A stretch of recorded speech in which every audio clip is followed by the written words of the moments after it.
লম্বা সময় ধরেই বাংলাদেশের ক্রিকেটে লেগ স্পিনের একটা হাহাকার ছিল। আপনি হয়তো এখন বলতে পারেন যে এখন তো আসলে সেই হাহাকারটা নেই। রিশাদ হোসেন যেভাবে লাস্ট কয়েক মাস ধরে এই বছরের মাঝামাঝি সময় থেকে যে ধরনের পারফরমেন্স করছেন, তাতে বলা যায় যে এখন আসলে বাংলাদেশের লেগ স্পিনের হাহাকার করতে হবে না অন্তত আগামী কয়েক বছর। তিনি যখন বাংলাদেশের জার্সিতে খেলতে শুরু করলেন, তারপরে তিনি টি-20 বিশ্বকাপটা খেললেন, সেই বিশ্বকাপে নিজেকে একেবারে আলাদা করেছিলেন, যেখানে তিনি তার যে বোলিং কারিশমা আছে, তিনি লেগ স্পিনে যে কতটা পারদর্শী, তার টপ স্পিন কিংবা তার গুগলি, তিনি যে ধরনের টার্ন করাচ্ছিলেন বিশ্বকাপে, সেইটা কিন্তু সাবেক ক্রিকেটার বা জাতীয় দলের ক্রিকেটার বা আমরা যারা সমর্থক আছি তাদেরও কিন্তু আলাদা করে একটা নজর কেড়েছিল। শেষে মল্লিক কুমড়োর প্রশংসা করেছিলেন, তামিম ইকবাল প্রশংসা করেছিলেন।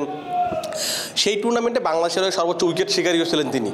সব মিলে 14টা উইকেট নিয়েছিলেন। বাংলাদেশের যে এই যে সাফল্য ছিল গত বিশ্বকাপে সুপার 8-এ যাওয়া, সেখানে কিন্তু একটা বড় অবদান ছিল এই রিশাদ হোসেনের। যখন আপনি আইসিসি টুর্নামেন্টে যখন এই ধরনের পারফরমেন্স করবেন, তখন আপনার প্রতি আলাদা করে একটা আসলে নজর চলে আসে।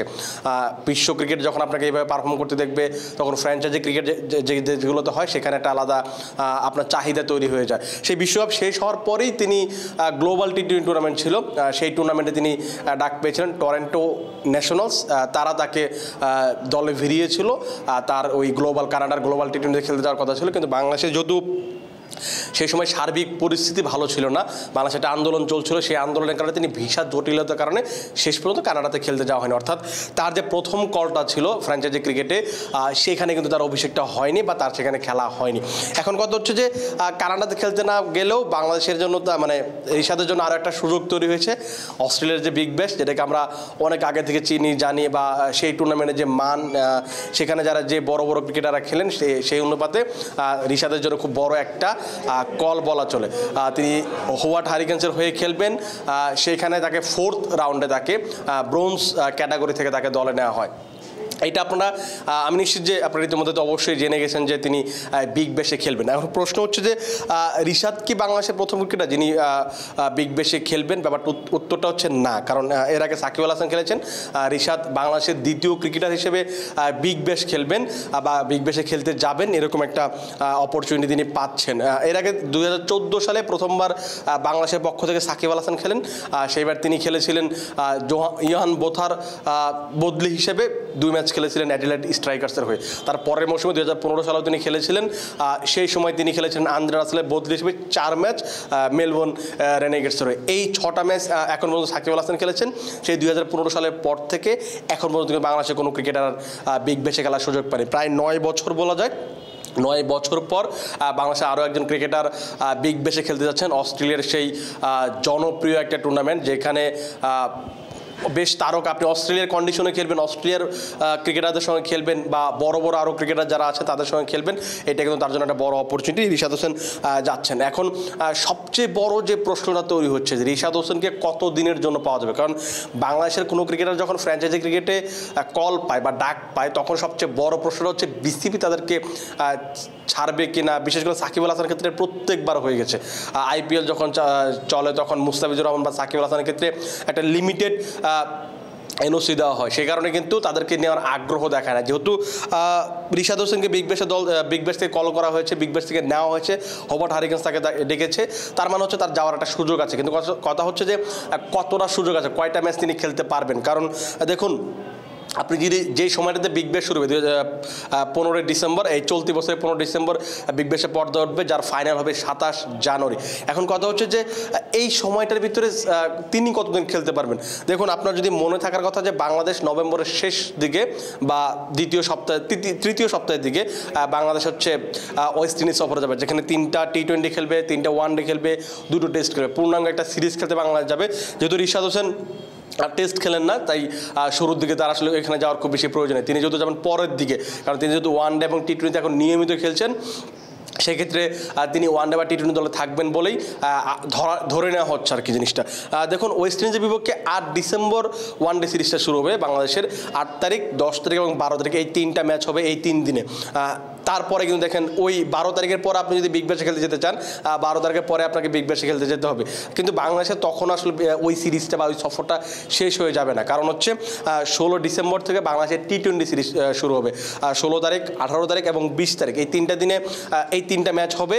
তা অর্থাৎ বিগ ব্যাশ শুরুর 5 দিন পরেও কিন্তু রিশাদকে জাতীয় দলের সঙ্গে থাকতে হবে, যদি জাতীয় দলের সেই সময় তিনি নির্বাচিত বা দলে থাকেন। আমরা ধরেই নিচ্ছি যে তিনি থাকবেন হয়তো, সেক্ষেত্রে কিন্তু তার ওই ওয়েস্ট ইন্ডিজ সফরে থাকার কথা। এখন কথা হচ্ছে যে এই যে 20 তারিখের পরে তো তিনি চাইলে খেলতে যেতে পারেন, হ্যাঁ অবশ্যই যেতে পারেন, কিন্তু সেখানে একটা বড় বাধা আছে। দেখুন জানুয়ারি ফেব্রুয়ারিতে বাংলাদেশে নর্মালি বাংলাদেশ প্রিমিয়ার লিগই হয়ে থাকে। যখন আপনার দেশের ঘরোয়া ক্রিকেট হবে বা ঘরোয়া ক্রিকেট বলতে ফ্র্যাঞ্চাইজি টুর্নামেন্ট হবে, তখন অটোমেটিক্যালি আপনার দেশের ক্রিকেট বোর্ড আপনাকে অন্য একটা ফ্র্যাঞ্চাইজি টুর্নামেন্টে খেলতে যেতে দিবে না, এটা খুবই স্বাভাবিক ব্যাপার। যেহেতু চ্যাম্পিয়ন্স ট্রফি আছে, সেই কারণে কিন্তু পিপিএলটা একটু এগিয়ে আনা হতে পারে। কয়েকদিন আগে যখন বোর্ড সভা করেছে বিসিবি, সেখানে বিসিবি নতুন যে সভাপতি তিনি ফারুক আহমেদ, তিনি জানিয়েছেন যে 27 ডিসেম্বর থেকে খুব সম্ভবত বিপিএলের পর্দা উঠবে। দেখুন আপনি একটা জিনিস খেয়াল করেন, 20 ডিসেম্বর ওয়েস্ট ইন্ডিজের সাথে টি-20 সিরিজ শেষ হয়ে যাবে বাংলাদেশের, এবং 27 তারিখ থেকে বাংলাদেশের প্রিমিয়ার লিগ শুরু হবে। অর্থাৎ মানে মাঝখানে 7 দিন আপনি এখানে জার্নি করার একটা ব্যাপার আছে, সেখানে আপনার 2 দিন হয়তো লেগে যাবে, তার মানে 5 দিন। এই 5 দিনের জন্য কি রিশাদ হোসেন বিগ ব্যাশে বা অস্ট্রেলিয়াতে খেলতে যাবেন? আমার কাছে মনে হয় না যে এরকম এই 5 দিনের জন্য তাকে হয়তো মানে হোবার্ট হারিকেন্স থেকে নেওয়া হয়েছে। যেটা হচ্ছে যে হোবার্ট হারিকেন্সে যখন তিনি নাম দিয়েছেন, বা হোবার্ট হারিকেন্স না ঠিক বিগ ব্যাশের ড্রাফটে যখন তিনি নাম দিয়েছেন, তখন প্রত্যেকটা ক্রিকেটারকে বলে দিতে হয় যে আমি এই কয় ম্যাচের জন্য অ্যাভেলেবেল থাকবো বা এই কয় তারিখ পর্যন্ত অ্যাভেলেবেল থাকবো। সেখানে রিশাদ হোসেন যেটা জানিয়েছেন যে 6 থেকে সর্বোচ্চ 9 ম্যাচ পর্যন্ত তিনি থাকতে পারবেন বা খেলতে পারবেন, সেই সঙ্গে তিনি ফাইনালটা, যেহেতু বাংলাদেশের প্রিমিয়ার লিগ তখন চলবে 27 জানুয়ারি, তখনও চলবে, যেহেতু 7 বা 8 তারিখে হয়তো বিপিএলে ফাইনাল হবে, সেখানে আপনি ফাইনালে যাওয়ার সম্ভাবনা খুবই কম। তিনি যে 6 থেকে 9 ম্যাচের একটা প্রাপ্যতা দিয়েছেন, বা তিনি বলে দিয়েছেন যে আমি 6 থেকে 9 ম্যাচ সর্বোচ্চ খেলতে পারবো, সেটা যদি তাকে খেলতে হয়, সেক্ষেত্রে বাংলাদেশের একটা যে কোনো একটা সিরিজ তাকে মিস দিতে হবে, বিশেষ করে ওয়েস্ট ইন্ডিজের টি-20 সিরিজ বা অথবা ওয়ান ডে সিরিজ হয়তো তাকে মিস দিতে হবে না, সেক্ষেত্রে তাকে হয়তো টি-20 সিরিজটা মিস দিতে হবে। সেক্ষেত্রে তিনি 15 তারিখ থেকে 26 বা 25 ডিসেম্বর পর্যন্ত হয়তো তিনি খেলতে পারবেন, অর্থাৎ তিনি সর্বোচ্চ 10 দিন সেখানে খেলতে পারেন, যদি সে জাতীয় দলের টি-20 সিরিজটা মিস দেন। এখন কথা হচ্ছে বিসিবি কি তাকে এইভাবে মানে অনুমতি দিবে কিনা? খুব সম্ভবত না, কারণ ওই সময় আপনি যখন টি-20 বিশ্বকাপ যখন ওয়েস্ট ইন্ডিজে খেলবেন, জাতীয় দলে খেলা থাকলে নর্মালি বাংলাদেশের যে ক্রিকেট বোর্ড তারা কোনো ক্রিকেটারকে এনওসি দেয় না। এটা একেবারে নর্মাল একটা জিনিস বাংলাদেশের ক্ষেত্রে বিশেষ করে। আর তার মানে হচ্ছে আপনাকে ওই ওয়েস্ট ইন্ডিজের বিপক্ষে টি-20 সিরিজ আপনাকে খেলতে হবে, তার মানে হচ্ছে আপনি খুব সম্ভবত 5 থেকে 7 দিন বা সর্বোচ্চ, যদি ওই সিরিজটা বাদ হয়ে যায়, আপনি সর্বোচ্চ 10 দিনের জন্য রিশাদ হোসেনকে হয়তো বিগ ব্যাশে দেখতে পারেন। আবার এমনও হতে পারে যে সেই 5 দিনের জন্য হয়তো হোবার্ট হারিকেন্স তাকে নিচ্ছে না, হোবার্ট হারিকেন্স তখন হয়তো তাকে বাদ দিয়ে একটা রিপ্লেসমেন্ট নেবে, এমনও কিন্তু হতে পারে। এই হচ্ছে আমার কাছে যে তথ্য আছে, বা আমি যতটুকু খোঁজ নিয়ে জানলাম, আমার কাছে মনে হয় যে রিশাদ হোসেনের বেশে ম্যাচ খেলার সম্ভাবনা খুবই ক্ষীণ।